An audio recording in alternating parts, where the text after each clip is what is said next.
Alright, in a huge effort to make the highest quality video for you guys, I've cut up a video and shown the highlights, the most important parts, all the tips and tricks, and everything, all in one short video. Here you go.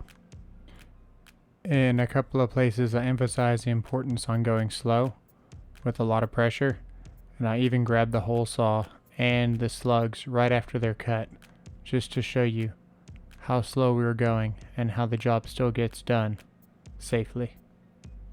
This will prolong the life of your hole saws and make you a better contractor.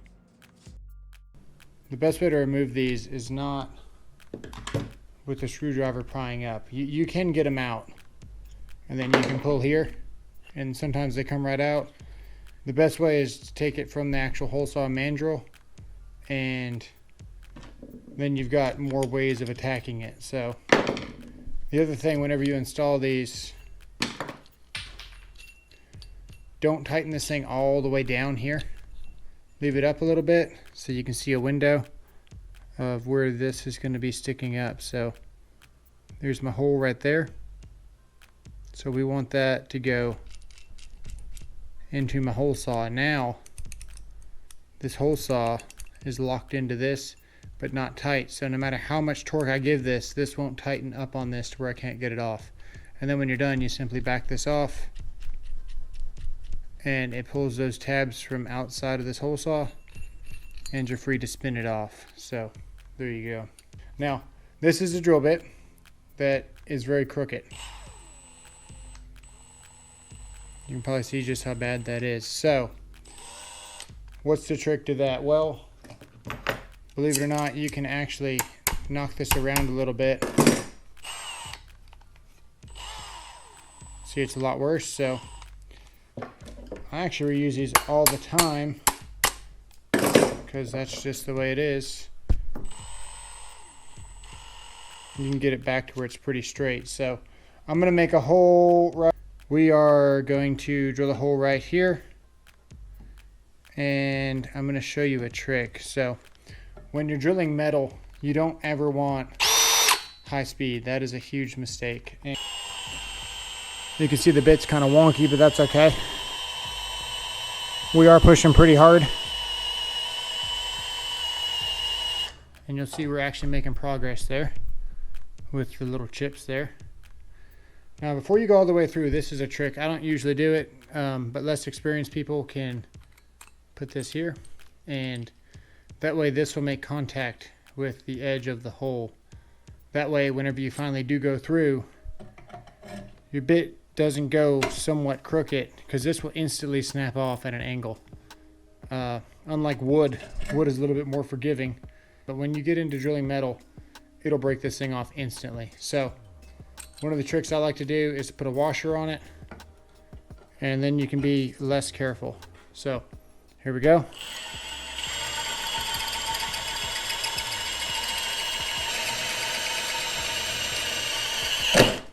Just like that. See, now we're on the wash. So look, no damage. There you go. All right. Here we go.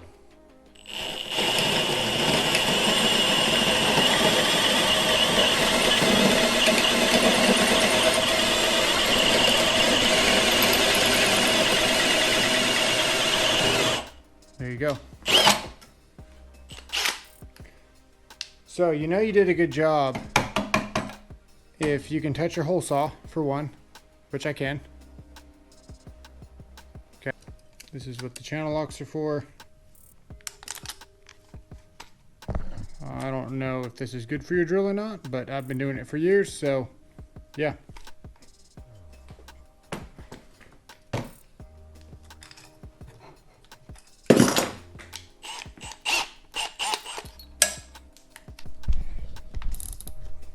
All right, let's use the Milwaukee 1/2 inch, which is 7/8. Let's go over here.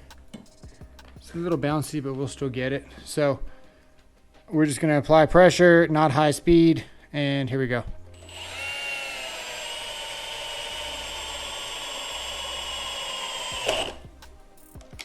There we go, and same thing. pressure, but not high speed.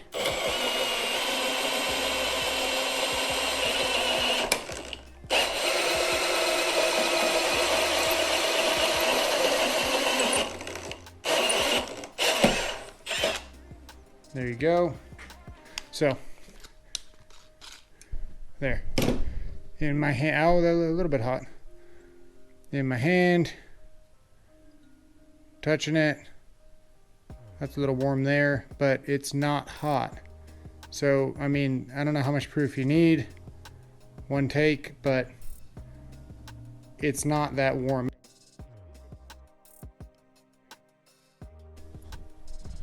There's the spring.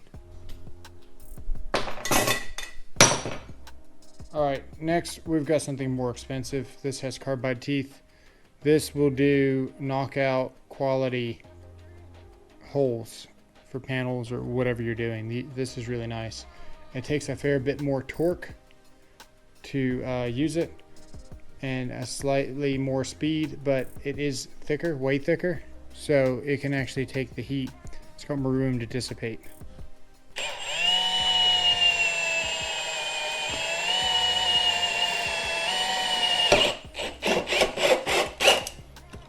There we go. And constant pressure again.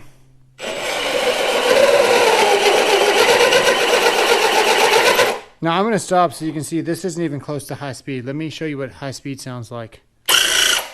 Okay, so we're going like, I don't know, 1/4 of an inch of trigger pull.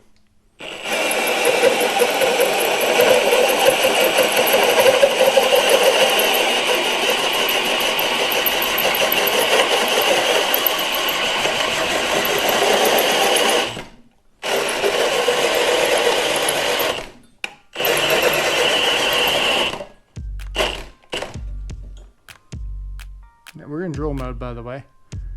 So there's no clutch setting this, clutch setting that. This is a lot of torque. Make no mistake.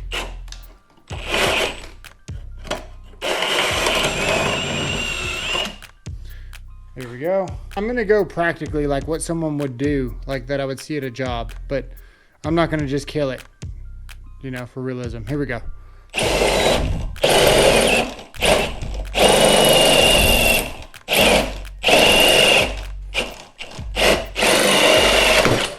How hot is the thing?